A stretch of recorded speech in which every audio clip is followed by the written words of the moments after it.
So താങ്കളുടെ കയ്യിൽ ഇപ്പോൾ കണക്ട് ചെയ്തേക്കുന്നത് ഞങ്ങളുടെ പുതിയ state of the art lie detector മെഷീനാണ്. താങ്കൾ പറയുന്ന എന്ത് കളർ ഡിറ്റക്ട് ചെയ്യുന്നതായിരിക്കും. മെഷീൻ്റെ കാലിബ്രേഷന് വേണ്ടിയിട്ട് താങ്കളുടെ നെയിം സ്റ്റേറ്റ് ചെയ്യുക. തോമസ്. ഓക്കെ, അപ്പോൾ ഇൻട്രഗേഷൻ സ്റ്റാർട്ട് ചെയ്യുന്ന സമയം രാത്രി 9:15. ഫസ്റ്റ് ക്വസ്റ്റ്യൻ, താങ്കൾ കഴിഞ്ഞ November 22 രാത്രി 2 മണിക്ക് എവിടെയായിരുന്നു? പള്ളിയിൽ. പുതിയ മോഡലിൽ ഹ്യൂമൻ വോയിസ് ഇൻ്റഗ്രേഷനും കൊണ്ട്. അതുപോലെ എടോ, ഇത്രയും ദിവസം മുമ്പത്തെ ഒരു ഡേറ്റിൽ താങ്കൾ എന്ത് ചെയ്യുമായിരുന്നു ചോദിക്കുമ്പോൾ കുറച്ച് ആലോചിച്ചിട്ട് കള്ളം പറയണ്ടേ? ഓക്കെ, പള്ളിയിൽ. ചൊവ്വാഴ്ച പാതിരാത്രി 2 മണിക്ക് പള്ളിയിൽ ഞാൻ പുറത്ത് നിന്ന് പ്രാർത്ഥിക്കുമായിരുന്നു. ഞാൻ മെഡിറ്റേറ്റ് ചെയ്യുമായിരുന്നു. മിസ്റ്റർ തോമസ്, ആദ്യം ഒരു കാര്യം മനസ്സിലാക്കണം. ഇത് ഞങ്ങളുടെ വളരെ അഡ്വാൻസ്ഡ് ആയിട്ടുള്ളൊരു മെഷീനാണ്. അപ്പോൾ എന്ത് ചെറിയ കള്ളം പറഞ്ഞാലും ഇത് കണ്ടുപിടിക്കും. സാർ, സത്യമായിട്ട് ഞാൻ അന്ന് ഹൈസ്കൂൾ ജംഗ്ഷൻ്റെ അവിടെ ഇല്ലായിരുന്നു. എന്നാ ഉണ്ടായിരുന്നു. ഹൈസ്കൂൾ ജംഗ്ഷൻ്റെ കാര്യം ഇവിടെ ആരെങ്കിലും ചോദിച്ചു? താൻ എന്തിന് ഇതെല്ലാം ഇട്ട് തരുന്നത്? സാധനം വർക്ക് ചെയ്യുന്നുണ്ടോ നോക്കിയാ. ഓക്കെ, ഹൈസ്കൂൾ ജംഗ്ഷനിൽ വന്നിട്ട് കുനിഞ്ഞു നിന്ന് വാട്ട് എൻ്റെ ഒരു കോയിൻ തറയുണ്ടായിരുന്നു എടുക്കാൻ. എന്നിട്ട് എന്ത് ചെയ്ത്? ഞാൻ പറഞ്ഞില്ലേ, ഞാൻ പ്രാർത്ഥിക്കുമായിരുന്നു. എവിടെ? ആ ബാങ്കിന്റെ ഓപ്പോസിറ്റ് അമ്പലത്തിൽ. നേരത്തെ പള്ളി സാറേ, ഞാൻ ഈ 80 ലക്ഷം രൂപയൊക്കെ എങ്ങനെ കൊണ്ടുപോകാൻ? എൻ്റെ വണ്ടിയൊന്നും ഇല്ല. എമൗണ്ട് അത്ര പറഞ്ഞില്ലായിരുന്നല്ലേ? ഇല്ല, പക്ഷേ താങ്കൾ അമ്പലത്തിൽ പോയതിന്റെ CCTV വിഷ്വൽസ് ഇവിടെ കിട്ടിയിട്ടുണ്ട്.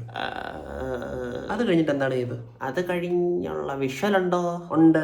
ഓക്കെ, താങ്കൾ അത് കഴിഞ്ഞിട്ട് റോഡ് ക്രോസ് ചെയ്ത് നേരെ ഓപ്പോസിറ്റുള്ള ബാങ്കിലേക്ക് നടന്നു. നോ. ബാങ്കിലെ CCTV എങ്ങനെ മാൽഫങ്ഷൻ ആയെന്ന് അറിയത്തില്ല, പക്ഷെ താൻ ആ ബാങ്കിൽ കയറി അവിടുത്തെ വോൾട്ടും തുറന്നു. നോ. 80 ലക്ഷം രൂപയായിട്ട് പുറത്തിറങ്ങിയ തന്നെ പിക്ക് ചെയ്യാൻ അവിടെ ഒരു ബൊളേറോ ഉണ്ടായിരുന്നു. താൻ അതിൽ കയറി രക്ഷപ്പെട്ടു. നോ. ഒന്ന് മിണ്ടാറോ? ലൈക്ക് ഐ സെഡ്, ഈ മെഷീൻ ഏത് കളറാണ്? ഓക്കെ, മിസ്റ്റർ തോമസ്, താങ്കൾക്ക് ഇനി എന്താണ് പറയാനുള്ളത്? എനിക്കെന്താ പറയാനുള്ളത്? സാർ, ഞാൻ വളർന്നൊക്കെ ഒരു ഓർഫനേജിലാണ്. ഞാൻ മാത്രമല്ല, ഒരു 6 പേരുണ്ടായിരുന്നു ഞങ്ങളുടെ ഗ്യാങ്ങിൽ. കുറേ വർഷം 4 മതിലിൻ്റെ അകത്ത്. തൊട്ടപ്പുറത്ത് തന്നെ കൊട്ടാരം പോലെ വേറൊരു വീടുണ്ടായിരുന്നു. എന്നും കാണാം അവിടുത്തെ പിള്ളേർ പ്ലേ സ്റ്റേഷനും RC കാറും ഒക്കെ വെച്ച് കളിക്കുമ്പോൾ ഞങ്ങളുടെ കയ്യിൽ ആകെ ഉണ്ടായിരുന്ന കുറച്ച് മരക്കഷ്ണങ്ങൾ. ടോയ്സ് മാത്രമല്ല, ക്ലോത്ത്സ്, ഫുഡ്. ആരെങ്കിലും എന്തെങ്കിലും ചാരിറ്റി വർക്ക്സ് ഒക്കെ ചെയ്ത് കഴിഞ്ഞാൽ കുറച്ച് നാളത്തേക്ക് ഒരു ആശ്വാസം കിട്ടും. അത് കഴിഞ്ഞിട്ട് പിന്നെ സ്ട്രഗിൾ. സോ ഞാനതിന് വേണ്ടിയിട്ട് വർക്ക് ചെയ്യാൻ തുടങ്ങി. അപ്പം പിള്ളേർക്ക് വേണ്ടിയാണോ താൻ ഇത്രയും ചെയ്തത്? They called me Robin Hood. ഞാൻ ഇതുവരെ വർക്ക് ചെയ്തത് സൊസൈറ്റിയിലെ ഇംബാലൻസ് ഇല്ലാതാക്കാൻ വേണ്ടിയിട്ട്. ഞാൻ ഇനി വർക്ക് ചെയ്യുന്നത് അതിനു വേണ്ടിയിട്ടായിരിക്കും.